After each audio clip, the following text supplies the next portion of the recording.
Hello everyone, कैसे हैं आप। टेक वन में आपका स्वागत है। आज हम डिस्कस करेंगे प्रधानमंत्री के बारे में। संविधान के द्वारा प्रदत्त सरकार की संसदीय प्रणाली में राष्ट्रपति नाममात्र कार्यपालिका प्रधान है, जबकि प्रधानमंत्री वास्तविक राज्य प्रमुख की भूमिका निभाता है। इसका तात्पर्य यह है कि राष्ट्रपति राज्य का प्रमुख होता है, जबकि प्रधानमंत्री सरकार का प्रमुख होता है। प्रधानमंत्री नीति आयोग, राष्ट्रीय एकता परिषद, अंतर्राष्ट्रीय राज्य परिषद का पदेन अध्यक्ष होता है।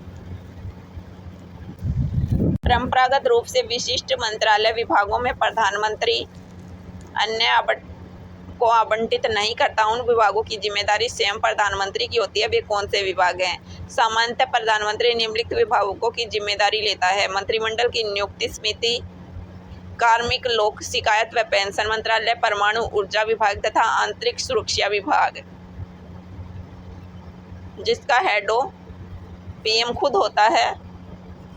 ये सभी डिपार्टमेंट पीएम के पास होते हैं। वहीं प्रधानमंत्री की नियुक्ति की बात करते हैं। संविधान के द्वारा प्रधानमंत्री की नियुक्ति के लिए विशेष प्रक्रिया सुनिश्चित नहीं की गई है। आर्टिकल 75 के अनुसार केवल इस बात का प्रावधान किया गया है कि प्रधानमंत्री की नियुक्ति राष्ट्रपति के द्वारा की जाएगी। हालांकि राष्ट्रपति प्रधानमंत्री के रूप में किसी को भी नियुक्त करने के लिए स्वतंत्र नहीं है। सरकार की संसदीय प्रणाली में परंपराओं के अनुसार राष्ट्रपति प्रधानमंत्री के रूप में लोकसभा में बहुमत दल के नेता को नियुक्त करने के लिए स्वतंत्र है। लेकिन जब किसी भी दल में लोकसभा का स्पष्ट बहुमत प्राप्त न हो तो राष्ट्रपति अपने व्यक्तिगत विवेक के आधार पर प्रधानमंत्री का चयन तथा उसकी नियुक्ति कर सकता है। हालांकि राष्ट्रपति प्रधानमंत्री के रूप में किसी की नियुक्ति करने के लिए स्वतंत्र नहीं है, क्योंकि सरकार की संसदीय प्रणाली में परंपराओं के अनुसार राष्ट्रपति प्रधानमंत्री के रूप में लोकसभा के बहुमत दल के नेता को नियुक्त करने के लिए स्वतंत्र है। लेकिन जब किसी भी दल में लोकसभा का स्पष्ट बहुमत प्राप्त न हो, राष्ट्रपति अपने विवेक के आधार पर प्रधानमंत्री का चयन और नियुक्ति कर सकता है। प्रधानमंत्री की नियुक्ति इस स्थिति में राष्ट्रपति सामान्यतः सबसे बड़े दल अथवा गठबंधन के नेता को प्रधानमंत्री नियुक्त करता है। उसे 1 माह के भीतर सदन में विश्वास मत हासिल करने के लिए कहता है। राष्ट्रपति के द्वारा विवेक स्वतंत्रता का प्रयोग प्रथम बार 1979 में किया गया था, जब तत्कालीन राष्ट्रपति नीलम संजीव रेड्डी ने मोरारजी देसाई वाली जनता पार्टी की सरकार का पतन के कारण चरण सिंह गठबंधन के नेता को प्रधानमंत्री नियुक्त किया था। अभी तक ऐसा सिर्फ एक बार ही किया गया है कि राष्ट्रपति ने विवेक के आधार पर अपना प्रयोग सिर्फ 1979 में संजीव रेड्डी मोरारजी देसाई की वाली जनता पार्टी के गठबंधन केस में किया था।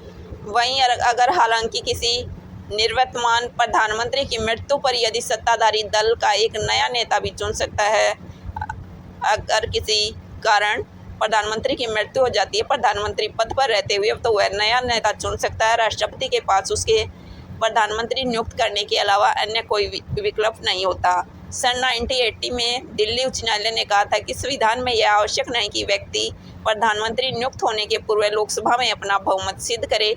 राष्ट्रपति पहले प्रधानमंत्री को नियुक्त करनी चाहिए, तब यथोचित समय सीमा के भीतर उसे लोकसभा में बहुमत सिद्ध करने के लिए कहना चाहिए। 1997 में उच्चतम न्यायालय ने निर्णय लिया कि एक व्यक्ति को जो भी किसी सदन का सदस्य न हो 6 माह के अंदर प्रधानमंत्री की नियुक्त किया जा सकता है।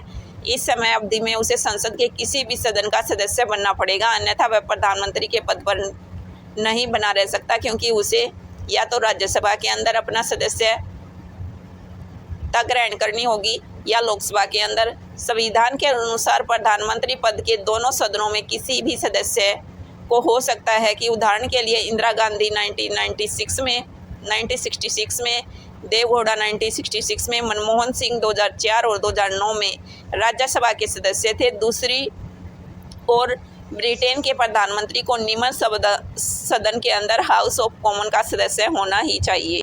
जिस प्रकार हमारे यहाँ किसी भी दोनों सदनों में से एक सदन का सदस्य होना आवश्यक है, उसी प्रकार ब्रिटेन के अंदर प्रधानमंत्री को निम्न सदन यानी कि हाउस ऑफ कॉमन का सदस्य होना आवश्यक है।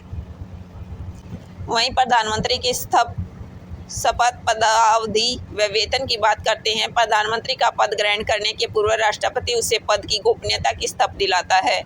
पद एवं गोपनीयता की शपथ लेते हुए प्रधानमंत्री कहता है कि मैं भारत के संविधान के प्रति सच्ची श्रद्धा निष्ठा से रहूँगा मैं भारत की प्रभुता और गुणों की अखंडता और अक्षुण्णता रखूंगा। मैं श्रद्धापूर्वक शुद्ध अंतरण से अपने पद के दायित्वों का निर्वहन करूंगा। मैं भय या पक्षपात, अनुराग या द्वेष, किसी भी प्रकार से लोगों के प्रति कोई ऐसा व्यवहार नहीं करूंगा। वहीं संविधान में विधि के अनुसार न्याय करूंगा।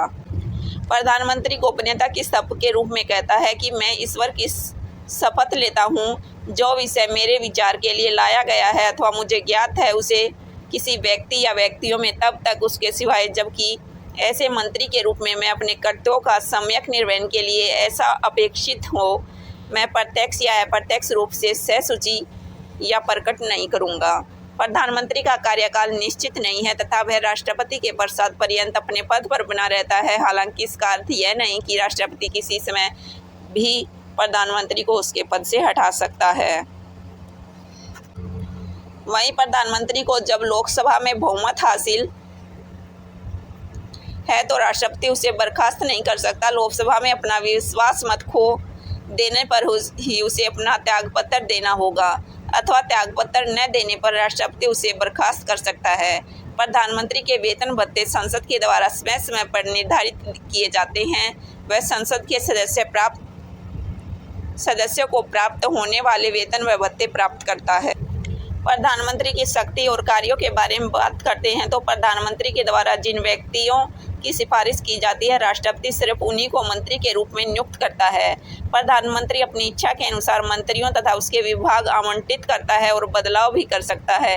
यदि प्रधानमंत्री और उसके किसी अधीनस्थ मंत्री के मध्य किसी मुद्दे पर मतभेद उत्पन्न हो जाए तो मंत्री को इस्तीफा देने के लिए कह सकता है या राष्ट्रपति उसे बर्खास्त करने के लिए भी कह सकता है। प्रधानमंत्री मंत्रिपरिषद की बैठक की अध्यक्षता करता है। बैठक के निर्णय विशेष रूप से प्रभावित भी करता है।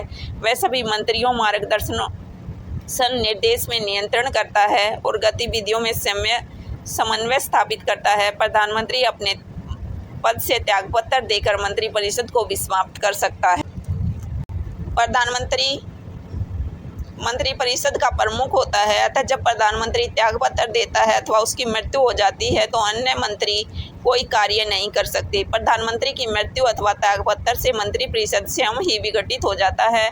एक शून्यता उत्पन्न हो जाती है। अगर एक प्रधानमंत्री त्यागपत्र देता है तो सारी मंत्रिपरिषद को त्यागपत्र देना पड़ता है, यानी कि दूसरी ओर किसी अन्य मंत्री की मृत्यु या त्यागपत्र पर केवल एक सीट खाली होती है, जिसे भरने के लिए प्रधानमंत्री स्वतंत्र होता है कि वह किसको यह विभाग सौंपे।